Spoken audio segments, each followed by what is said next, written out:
Marine Le Pen a dévoilé la volonté des députés RN de censurer le gouvernement de Michel Barnier, de voter la motion de censure déposée par la gauche. Concrètement, quelles seraient les conséquences économiques d'une censure? Je veux le dire aujourd'hui, ici, censurer aujourd'hui le gouvernement, ce serait affaiblir le pays. Bien au-delà de la question politique du soutien à ce gouvernement. Pourquoi ? Pourquoi ? Parce que laisser une France sans budget, c'est envoyer un message d'irresponsabilité politique dans un monde où ne pas avoir de budget, ça a un impact très concret, quotidien, sur les Français, sur les entreprises, sur les taux d'intérêt, sur l'épargne, sur la vie quotidienne des Français. Je le dis ici avec beaucoup de solennité. Quelles entreprises investiraient dans une nation qui n'a pas de budget ? Quels ménages se lanceraient dans un projet immobilier ou dans un projet de vie sans connaître les taux d'intérêt ? Ne pas voter le budget, refuser à la nation un budget, c'est affaiblir le pays, c'est mettre en danger les Français. Dans un contexte économique compliqué, avec des emplois qui sont menacés, notamment des emplois industriels, est-ce que vous confirmez le chiffre de 200 000 emplois menacés avec 250 plans sociaux en préparation, un chiffre qui est donné par la patronne de la CGT ? Nous vivons un moment clé pour l'économie du pays. Nous avons vécu des années de réindustrialisation avec des ouvertures de sites. Encore au dernier semestre, plus de 35 ouvertures et extensions de sites. La concurrence internationale est aujourd'hui extrêmement forte, vigoureuse. Nous devons apporter une réponse extrêmement forte. Au niveau européen, c'est ce que fait le Premier ministre avec ses homologues au Conseil européen. Au niveau national, avec le soutien à l'industrie, par la décarbonation, par le livret industrie pour qu'il y ait des emplois locaux qui soient financés avec l'argent des Français, l'épargne des Français. L'industrie, c'est un combat permanent, c'est le combat de ce gouvernement. Et sur le pouvoir d'achat, Marine Le Pen demande au gouvernement Barnier des mesures supplémentaires dans le budget pour préserver le pouvoir d'achat des Français, notamment l'annulation de la hausse de la taxe sur l'électricité, une hausse qui a été rejetée par la majorité de droite du Sénat. Est-ce que le gouvernement pourrait faire un geste sur ce point ?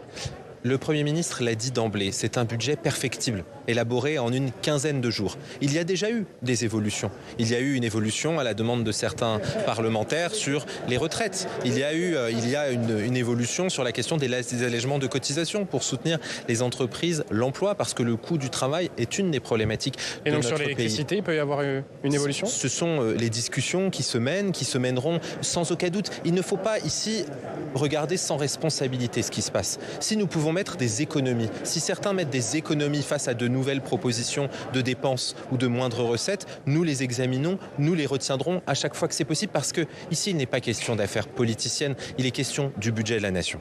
Donc le gouvernement va pouvoir faire peut-être évoluer son budget pour répondre aux attentes du RN sur le pouvoir d'achat, c'est ce que vous dites. Il y a eu des évolutions par le passé, le gouvernement est ouvert, le Premier ministre l'a dit, le gouvernement est ouvert à des évolutions sur le sujet et notamment sur les sujets de l'électricité. Le Premier ministre a eu l'occasion de le dire hier, il faut que face aux propositions de moindres gains financiers, il y ait des économies parce que, et je le dis ici, la priorité du gouvernement, la priorité de Michel Barnier, c'est redresser les comptes de la nation, c'est renforcer le pays. Politiquement, comment vous expliquez qu'en une dizaine de jours, finalement, le ton de Marine Le Pen se soit durci, qu'elle propose cette censure du gouvernement? C'est quoi? C'est lié à ses ennuis judiciaires? Et je ne commente pas, je n'ai pas à commenter ni même à interpréter les prises de position, les changements des oppositions. Ce que je constate, c'est qu'il y a dans l'Assemblée nationale, au Sénat, des divergences. C'est une démocratie. Mais qu'à la fin, la question qui se pose, c'est peut-on se permettre que la nation française n'ait pas de budget dans une période économique, industrielle, financière aussi critique? Ne pas avoir de budget, ce serait affaiblir les Français bien au-delà de la question politique. Vous parliez des oppositions, mais est-ce que le gouvernement de Michel Barnier n'a pas aussi été affaibli par son propre camp au sein du socle de gouvernement avec des députés macronistes qui n'ont pas vraiment soutenu ce budget, qui dénonçaient les hausses d'impôts, les hausses du coût du travail? Ce socle du gouvernement, il a de l'avenir? Mais regardez ce qui se passe. Nous sommes dans un moment politique inédit où des différents partis politiques qui ont des sensibilités, qui ont des points de vue, les font valoir. Dans une coalition, c'est normal, c'est compréhensible. La droite républicaine l'a fait sur la question des retraites, les députés Ensemble pour la République, les sénateurs des pays l'ont fait sur la question des allègements de cotisations. Qu'est-ce qu'on constate? C'est qu'à la fin, les députés EPR, les députés du socle commun sont au rendez-vous de leurs responsabilités, que nous trouvons des consensus parce que nous savons qu'au-delà des questions partisanes, c'est l'avenir du pays, c'est le destin de la France qui est en jeu.